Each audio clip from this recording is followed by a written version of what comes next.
Tuesdays is known as $2 Tuesdays at WagerTalk.com and SportsMemo.com, where you can get the hottest handicappers' best bet or daily package for only $2.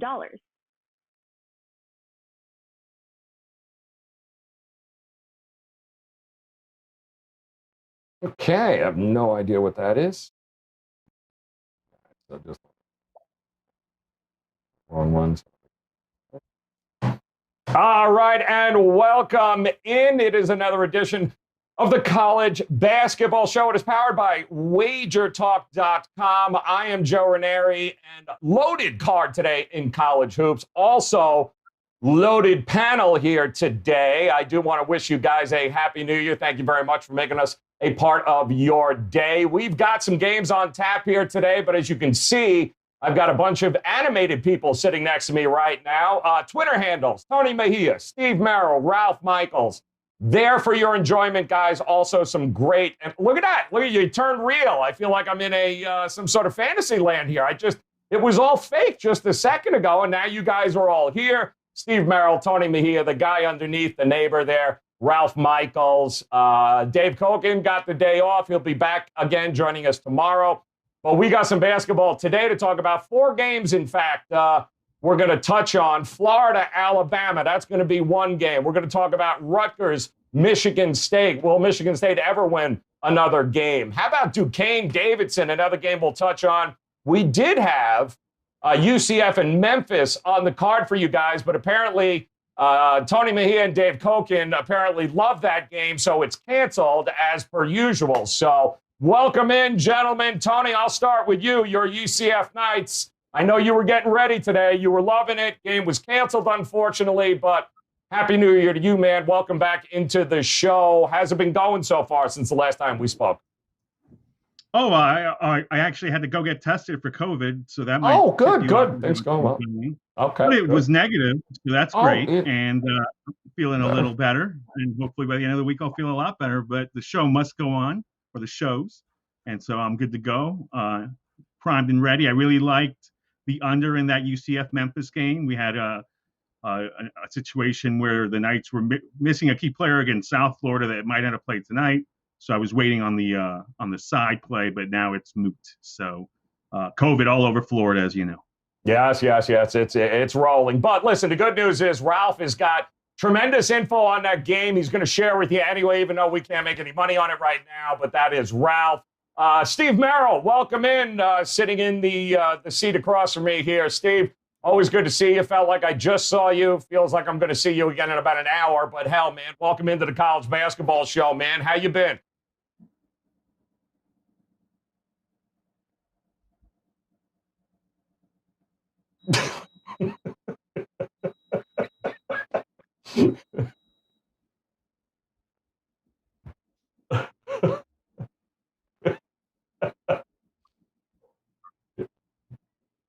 It's crazy, and I know you've been killing it here in college hoops this year. If you guys haven't had a chance to see, as a matter of fact, let me get Steve as they're telling me you're muted. But I got you, Steve. You're good to go now. And perfect timing too, Steve. Tell me about your college basketball season thus far. You've been on fire, crushing it. That in the NBA. Yeah, one again last night with actually yesterday afternoon. One with Stanford, a daytime play. 17-5 now for the college basketball season. 17-5, and I've had 2 best bets tonight. Obviously, I've been very selective. I think this is the first time all season I've had 2 college best bets on the same card. So let's hope we make it 19-5. NBA won last night as well. The Miami Heat, a blowout winner, 6-2, 75% run in the NBA. Hitting on all cylinders right now in college and pro hoops, to say the least. WagerTalk.com. Yeah, Steve, guys, on fire. Didn't mention either two. Tony Mejia on a 5-0 run right now. College hoops on fire. And then there's this man, the neighbor below, man. I keep him up late at night, Ralph Michaels. Ralph, welcome in, my friend. It was a great night last night. Going to be a great night tonight. How's it been? And what do you got going up at Wager Talk? Well, I had one play yesterday at 1, so that puts me on a 1-0 run. Not quite matching with these guys. Again, I was Sunday, and I've had a couple horrific beats that I got outscored 12-1 or 13-1 down the stretch to lose, but those are going to happen. But before the show, guys, we were getting ready to come on, and I said, Joe, you're very crotchety today. I don't understand why. And then I remembered from a tweet last night, Joe, let me remind you of this score. 68-49 with 11:15 to go. That was Oklahoma State. So now I remember why. For those that don't know, Joe is a Cowboy alum. So blowing a 19-point lead to West Virginia at home it would make me crotchety the next morning as well. Yeah, see, Ralph, this is why I love joining you on this show all the time, because you really know how to say just the right things to me and get me going. So I appreciate that, Cade Cunningham and the rest of that choking Cowboys team at IBA, no less. Please don't even get me started. But, you know, you brought it up, Ralph, so let's take a look at some of the best performances from 24 hours ago here, guys, before we dive into, we'll start with Florida, Alabama. Before we do that, though, we do want to take a look at some of the big players. Oscar da Silva there, Ralph. We talked about that Stanford-Oregon State game. Oscar, obviously, one of the best players in the Pac-12. I thought Wyoming could actually win 2 games in a row, but boy, was I wrong there. But you were right about San Diego State as well, Ralph. You had them in the first half. You had them in full game. They came out with a vengeance, dropping 50 in the first half against Colorado State yesterday. Yeah, I mean, it actually got close. So they had a 26-point lead at half and ended up being, I think, a 13-point lead. So the first half was the right way to go, and happy to have cashed that. And Steve, I know you were on Stanford last night, I believe, against Oregon State there, and Stanford's starting to come in their own over there in the Pac-12 as well. Yeah, it was a tie game at the half as a 6-point favorite, and they pulled out and closed out the second half by 10 points for the 10-point win. You know, I think some of it's Oregon State's just not a good team, but I like the situation, the bounce back spot for Stanford. They obviously closed that game strong. Some of the biggest covers there last night as well. Take a look at these. Drake, listen, Tony, I don't know what it is. Drake, they never lose against it. They don't lose as it is, but they don't lose against the number either. We don't care how high the number gets. I think that is 11-0 now against the number, taking care of Southern Illinois. They just keep rolling, man. I mean, Drake's a damn good team. That was a picture. Go ahead, Tony. Picture-in-picture friend for me. So I was on Drake, and then I was on San Diego State, which, as Ralph mentioned, got a little too close for comfort after the big early lead. But yeah, Drake is completely dominated, and right now is nails against the spread. I think they're still undefeated. So, you know, really nice to have some of those, especially when I wanted to focus on NBA a little more last night. Yeah, 13 wins. No one else has more than 10. But you know what's impressive about Drake, and to remember now, Brian Leonard brought it up on yesterday's show. When you're 11-0 against the spread, you are playing against inflated numbers. This Drake Southern Illinois game at the beginning of the year probably would be close to pick 'em. So congrats to Drake to continue to cover, even with these inflated prices. It just shows you how well they're playing. You know what? Let me go around the room quick and ask you, as you bring up a good point there, Ralph. And Tony, I'll start with you. When you find yourself in a situation like Drake with a team that is on a roll, has it just cruising, you know, and you're going, oh, this is going to be how long do you ride it for? If you have been riding them for the last month, let's say, do you keep it going? Do you back away? How do you handle that? Well, look, I just thought that the first matchup, Drake didn't even play well, and they won comfortably. So I expected them to play better. I love Tank. DeVries is a heck of a coach. And, you know, Southern Illinois, they have some players, but I did not mind the spread. I knew it would be inflated, and it was never really close. How long do you ride it? I mean, it's a hunch thing. I think most of us that have done this to this level for a really long time, we have to play things by gut. And, you know, that's really my answer on that. I'll keep riding if I like the matchup for sure. Yeah, I mean, Ralph, what do you do? Until you lose? Until it loses? What's the point, right? Why stop now if you've been betting on it?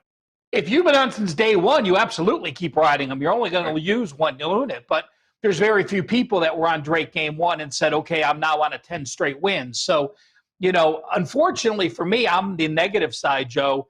If I'm not on a streak, and I have played Drake twice in the streak, but I did not continue on him, you know, now as a handicapper, you are only looking to play against them because they're playing an inflated number. So if you were on the streak, I wouldn't stop playing it at all until it loses.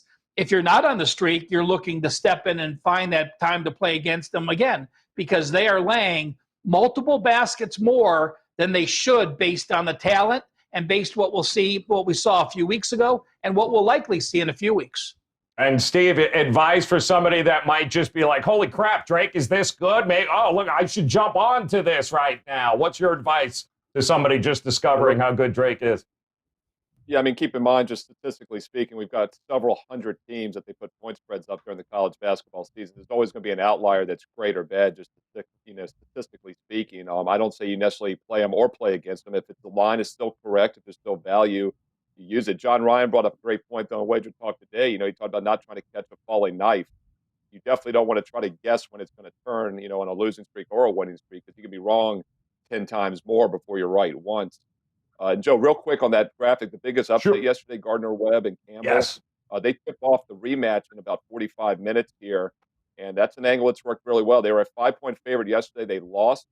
Now they're just a 4.5-point favorite, even though they were outshot 46 to 29.5% for three-point range yesterday. So for the live viewers, maybe took a look at Gardner-Webb minus 4.5. That goes in about 1 hour at 3 Eastern.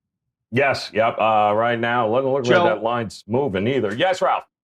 One more note on the Drake. I mentioned this yesterday, but for those that don't know, Drake had Liam Robbins. He started all 32 games for Drake. He has now started every game for Minnesota, double-digit scoring, double-digit rebounds. Imagine if this Drake team had 7-foot Liam Robbins as well, who's going to be a probably second or third team all Big Ten player on top of that. So, what could have been, what is, and what could have been. That Gardner-Webb line as well, holding steady at 4.5 there across the board. I see 1.5 out there. So, like Steve said, coming up in 1 hour. We do have a few games on the card here today that we want to break down for you guys, and we'll start in the SEC with Florida taking on Alabama here. And Ralph, I'm going to turn to you here first to talk about this Gators team that is just they're 2-0 in conference action.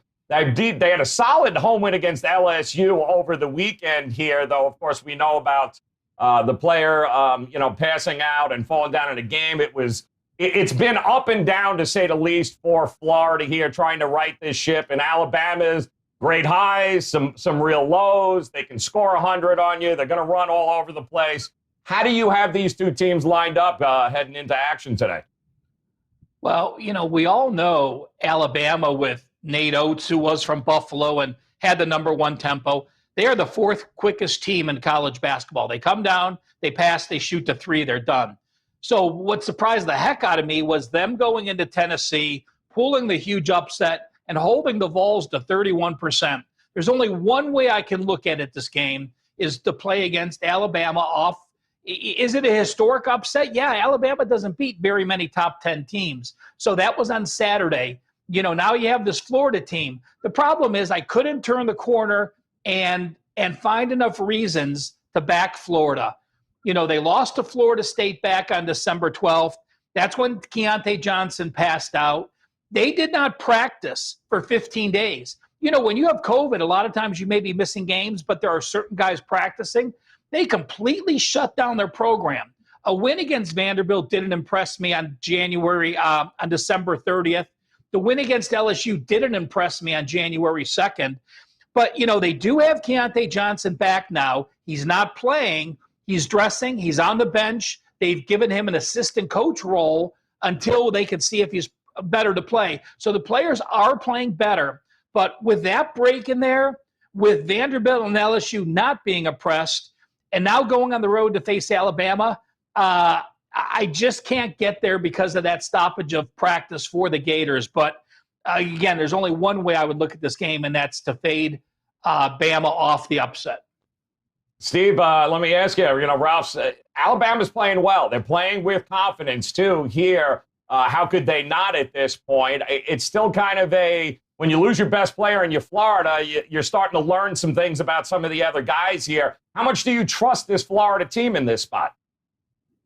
Yeah, I'll take a different look at it. I totally agree with what Ralph said. I've been actually looking for situations this year where teams haven't practiced for a few weeks. I think back to Syracuse at the beginning of the season when they almost lost that game outright early. And Boeheim said we shouldn't have been playing. We weren't ready. I've been kind of looking for those situations, but I actually take a different take on that Vanderbilt game. The fact that they've been off for 3 weeks with limited practice, go out and win by 19 on the road as a 7.5-point favorite, I think was actually a positive sign. And then they followed it up with a winning cover against LSU. They've been on the road quite often over the last months. I think they'll be comfortable here playing at Alabama. No fans, obviously, so it's not a hostile environment. But the other thing Ralph brought up, which I agree with, is pace. That's the biggest handicapping factor for me in college basketball. I often look to play slow down teams against a fast team. In this case, we've got two teams that like up tempo. And in that case, I look to play the better team. And I think Florida's the better team on both offense and defense overall. They'll be comfortable with the fast style that Alabama wants to play. And then you throw in the fact that they are off the big upset win. It could be a little bit of a flat spot for Bama. So I think Florida's a play-on team here in the near future until I see otherwise. It's interesting, Tony. You got both these two teams averaging about 76 possessions a game, which is a lot. You've got a Florida team that's shooting over 50% from the field. Can you not look at the over in this thing? I mean, is it over or nothing from your perspective? Yeah, for me, it's over or nothing in Florida plus points or nothing because, it was touched upon such a huge upset. It's one that nobody saw coming in a style that nobody saw coming. And now the Gators come into town, and Keontae Johnson wasn't a ball-dominant guy. He was somebody that ran the break really well and made life easier for everybody else.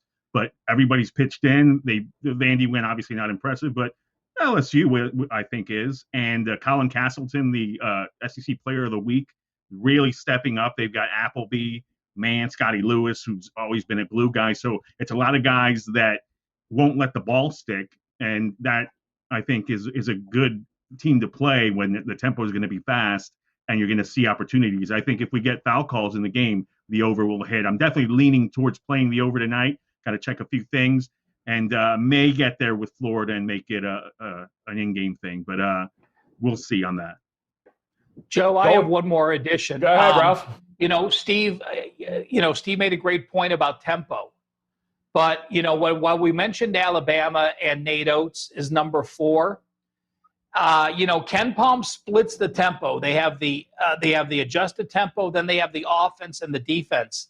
If you watch if you watch Alabama, they play some intense defense at times where teams, it takes them a while to get a shot. If you look at Ken Palm's Alabama's defensive possession tempo, it's 297. So that means 2 out of every 3 teams shoot faster against other teams than Bama. So, yes, look at tempo, but you have to break down both the offense and the defense when you're making those matchups. And that line, too, holding steady, opened up at 2. I'm seeing 2.5s and 3s right now towards Alabama at home, and the total holding strong there at 153. So going to be a hell of a matchup. Also want to remind you guys quick before we move on to the Rutgers Michigan State breakdown here. Right now at WagerTalk.com, any of these gentlemen up at the board right now. What a great promotion this is. 30 days, guys. College basketball, NBA. 30 days. $199. Get all the plays within those 30 days for the NBA and college hoops there, Ralph. That's a hell of a deal right now at Wager Talk. It is. It's a great time to try someone. Obviously, with the football winding down, we didn't just want to have the 30-day all access. We wanted to break it down into sports. So you don't need a coupon. You don't need any code. You go to Steve's page, you go to Tony's page, or you go to my page, and that special will be right on the page, $199, click it, and you're good for the next 30 days. So a great way to try it out. Absolutely. NBA show coming up after this, guys. We invite you to stick around and go ahead, hit that little bell in the upper right-hand corner. You'll know when all the shows hit.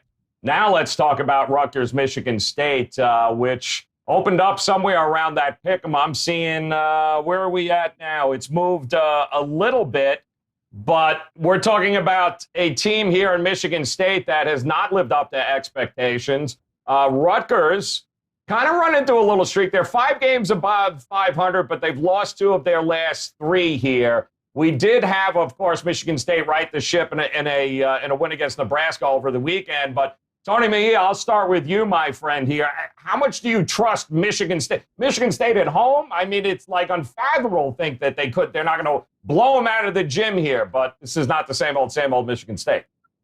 Well, Sparty's won 10 straight against Rutgers. So Steve Pikiell's never beaten Izzo. And yet, I'm just going to give away my best bet for later in the show. Sorry about the spoiler. But I love Rutgers. I think they went outright. I'll take the points. I'm waiting until the number hopefully continues to go up because of the public take that Michigan State can't lose this game. But Rocket Watts, 12 for 48 over his past few games. That's 25% for you non-math majors, and he's just struggling. Tom Izzo had to move him off guard to try to get him more comfortable and to get somebody else more competent running the offense. But the guys that they're using aren't particularly explosive the way he is. So, I mean, I think it's a wounded team, and they lost 3 games before 2020 ended. They finally got a game over the weekend against Nebraska, but that doesn't impress me. And you know what? The thing that sealed it for me is Rutgers comes off a really painful loss to Iowa, a game that they probably feel like they should have won, lost it by a point.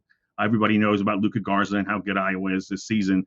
But Ron Harper Jr., who everybody also knows how good has been this season, went 5 for 15. So the fact that he's going to come in to the Breslin Center really looking to atone for that, again, seals the deal. Jacob Young looks healthy again. I really love Rutgers. Liking Rutgers in this spot. And let me ask you here, Steve, the problem is we're looking at a game right now that it's up to 2 here, I think. It started about a pick 'em. It's a 2-point game right now for Michigan as far as the market goes.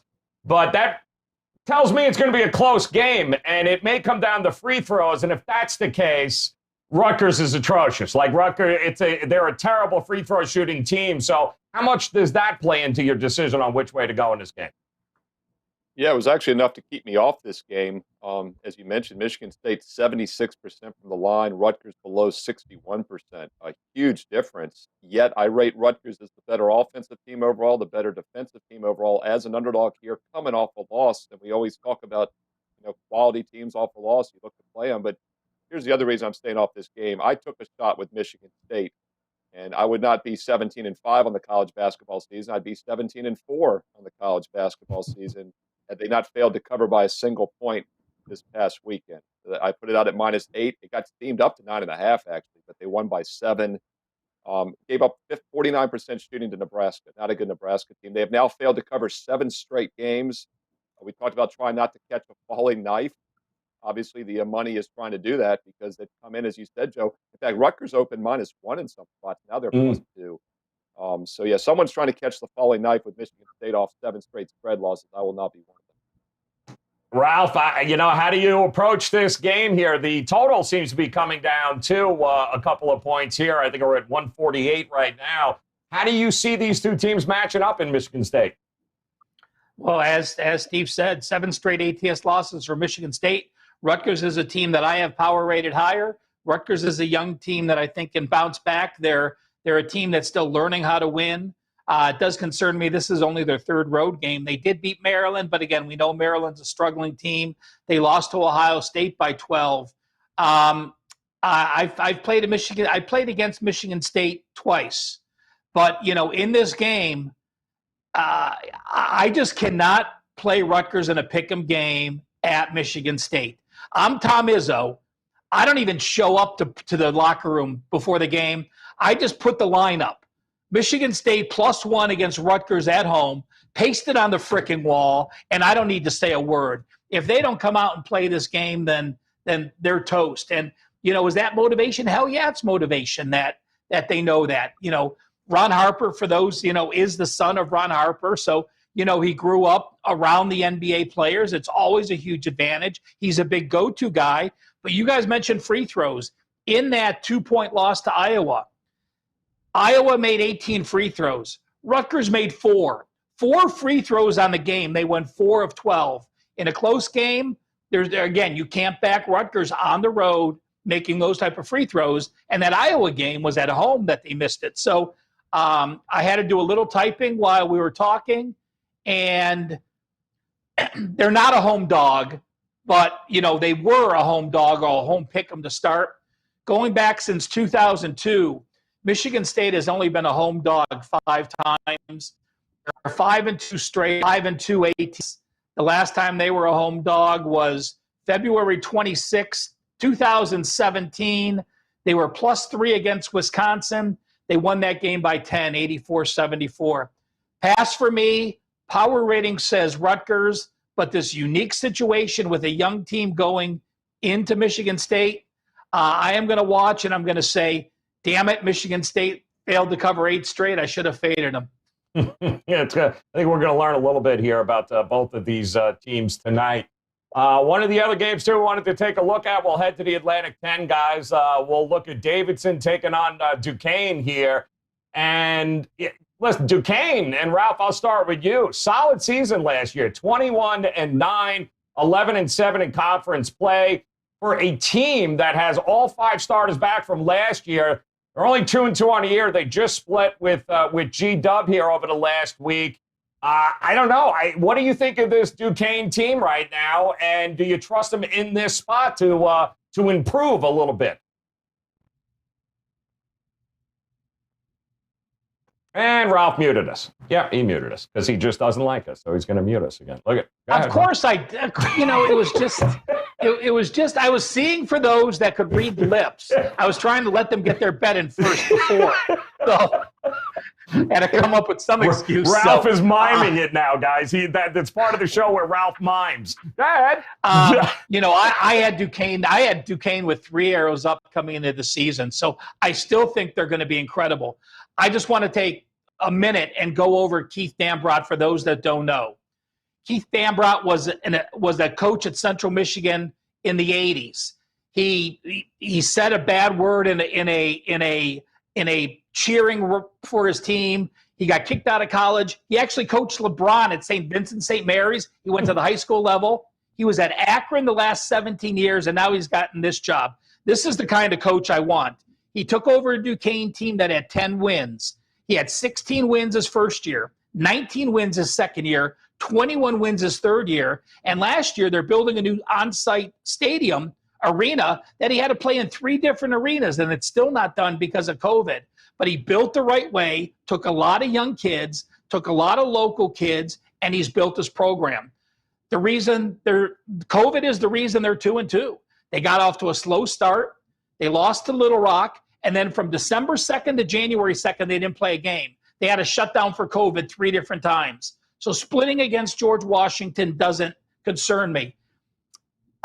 If this game were in another week or 2, I would be on Duquesne. I like their matchups.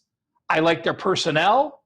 Davidson is off a brutal game against Richmond. It was last Wednesday, so they have some extra rest. They're in a tough stretch. They host Dayton, the biggest competitor, on Friday. I think it's a great spot for Duquesne. I lean Duquesne, but again, just not enough playing time for these kids to reboot. So it's a team that I am looking at in the next few games that I'll be on them. Tony, been a rough start for Duquesne here, but better team tonight? I don't know, because the issues mean that they've been working, and that's when they finally got back to work against themselves. And Bob McKillop on the other bench is a hell of a coach. And, he was great before Steph Curry got there. He's been productive since. And so I trust him as well. And Dambrot is really good too. But if I'm Bob McKillop and I have senior guards like Kellen Grady and Young Lee, the South Korean who's shooting the ball extremely well, I'm letting it fly. I'm saying you guys haven't been defending against yourselves, haven't seen enough of a complicated offense to come at me for 40 minutes. So I'm going to push tempo a little bit more, and that's why my lean is the over. Is Duquesne the better team? Yeah, on paper they are with Sincere Carey if he's running the point as well as he should be in tonight's game. We'll see if legs are a factor here, if the Wildcats are a little fresher from not having played. But I do think that the fact that they probably feel like they will be fresher will help them push pace. So I like the over here a lot. Yeah, Steve opened up. I'm seeing -1 here for Duquesne opened up. It's been pushed to Davidson 2.5. Where do you see these two teams right now? Yeah, both Ralph and Tony touched on it. I would lean over as well, by the way, just because I think Duquesne can score against a suspect Davidson defense, but Davidson is very efficient offensively. But my concern is that they play at one of the slowest paces and tempos in the country. And as Ralph said, Duquesne was off for a full month. I just don't know if they're prepared for this style yet. The split against George Washington is definitely not impressive, but I'll give them a pass because they were off for a full month. As I said earlier in the show, I think that's a tremendously difficult spot for most teams. I watched my alma mater, William & Mary, about a month ago come back from a 18-point second-half deficit to beat George Washington on the road. So this GW team is not good this year. But I do think Duquesne has the potential to be good. It's just too much uncertainty that keeps me off the side. But I would look at the over 137.5 here. Davidson plays slow, but they're very efficient because they take a lot of threes. And I think if Duquesne can get out offensively and get some points as well, we might get that total over. Going to be a fun game. I've got a question. Ralph. I got a question for Tony and or Steve. When you're looking at totals like this, how much of your number changes if they're home or away? You're looking at a Davidson squad. Yeah, they played neutral games against Texas, Providence, and UNLV back at the end of November, but they've only played one true road game, and this is the road game number 2. Do you guys adjust your tempo home and away, or you just play it season out and maybe adjust if it's the first true road game, or does road games not matter when you're looking at totals this year because of, even if there are fans, we know it's at a 20% or less capacity? It's such a unique season. Well, Steve, you're the numbers guy, but I'll just be succinct here. It's such a unique season that I just play the numbers straight.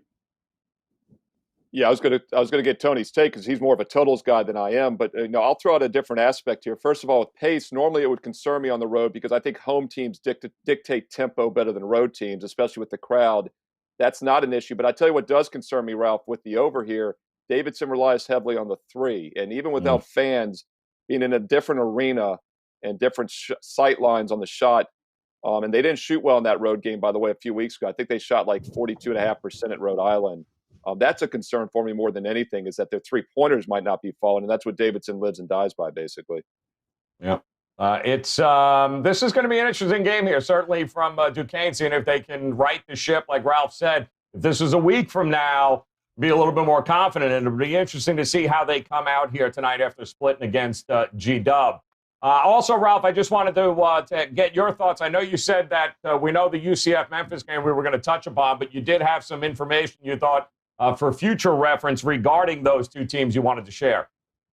Well, for those that have watched the show the first 2 weeks, I'm just going to say, Dave Koken's off today, but he hates Penny Hardaway as a head coach. So, but I just wanted to throw that in for you, Dave, if you're watching. But I wanted to say this. Penny Hardaway wasn't a coach. He got a premier job because he got Weissman to sign.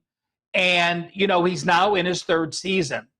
But notes that I take are this. A couple weeks ago, he talked about his point guards are struggling. Even his son played horrible, and he had no rhythm. So, and that came to fruition. Now he's talking about how they completely changed. He went to what he's calling it the lion set. They are going to play Princeton-style ball. No one stops moving on that team. It's pass, move, pass, move, pass, move. The players are excited about it. It is going to slow their tempo a little bit, but they did it against they got a win in their game against South Florida. He thinks it's going to be very productive. So while they were a 46 tempo, watch their next couple games, see if the offense is as good as he thinks it is and the players think it is, and see if that tempo does slow down. But when you find coaches that tell you the truth, mark down those coaches' names and in the paper next time, you know that if you really swing, you take with necessity. And those coaches that you don't know the truth, mark those down as well so you don't pay attention to those quotes.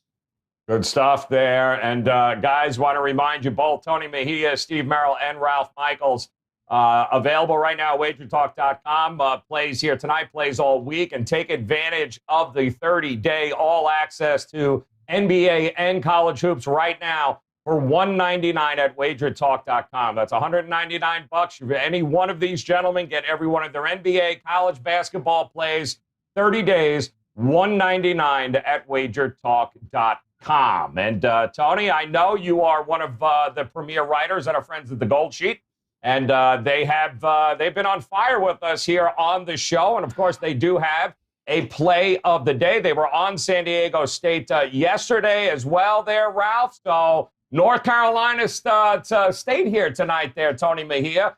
Your thoughts on this? Did he pick Clemson or NC State? Because it's not me on this one. No, I know. Oh, okay. It's North Carolina State. I'm seeing. Okay, well, I mean, I'm completely off of this game because Clemson seems to play all these tight nail biters, and Brad Brownell over the years has lost me.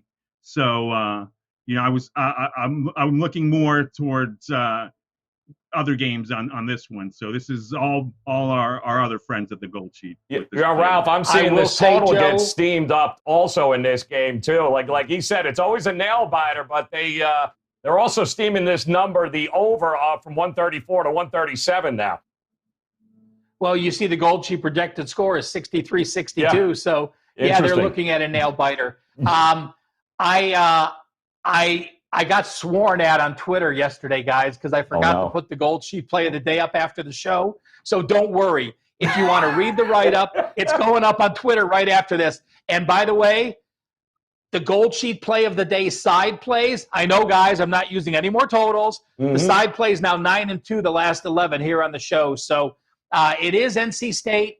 I will post it on Twitter right after so you can read it. And anyone that's following knew because they were on Twitter last night wondering where the heck the game was, my apologies. But, hey, at least I got you to watch the show. Yes, keeps creeping up there. It's going to be interesting to see what that total lands at there with that defense of Clemson. So, all right, it is best bet time here, guys. So we'll take it around the room. We'll get your thoughts on some of the best bets tonight. And Steve Merrill, I'll start with you, my friend. What games you circle? Where are you looking tonight on the card? Yeah, I mentioned earlier that Tony does a lot of totals. I don't do as many of them, but yet I'm using another total, so I'm contradicting myself. But this is one that jumped out to me because I did mention earlier that I use tempo and pace as a big handicapping factor, and these will be two of the slowest tempo teams playing against each other all season, most likely, and that's Kansas State and Texas Tech. Both play half-court, slow-down basketball, so it instantly gets you looking at the under. And I actually think there's some value under 125. Texas Tech, as good as anybody defensively in the country. Now, Kansas State is not statistically. They give up over 47% shooting, but they've had a lot of problems defending the three this year. That's been the biggest defensive problem. And Texas Tech, not a great outside shooting team overall, statistically speaking. We talked about free throws earlier. Both these teams hit 67, 68% free throws, a little bit below average there. Half-court slowdown game, mediocre shooting teams. I think it's an extremely low-scoring game. Seems pretty obvious, but I think there's value still under 125. Kansas State, Texas Tech under the total. Love that. All right, and talk to us here, Tony Mejia. Which way you leaning here tonight? Well, I'm going Rutgers, and my friends here, Ralph and Steve, they both said Rutgers is the better team, but I'm just going to stick with Rutgers being the better team and hope for the best at the free throw line. I'll use the rest of my time to say it's a great basketball night. We'll get to see if Kentucky can win 2 games in a row or embarrass themselves against Vandy. We get to see whether Kansas bounces back and avoids consecutive losses, something that really rarely happens under Bill Self. I think it's happened 3 times in 7 years.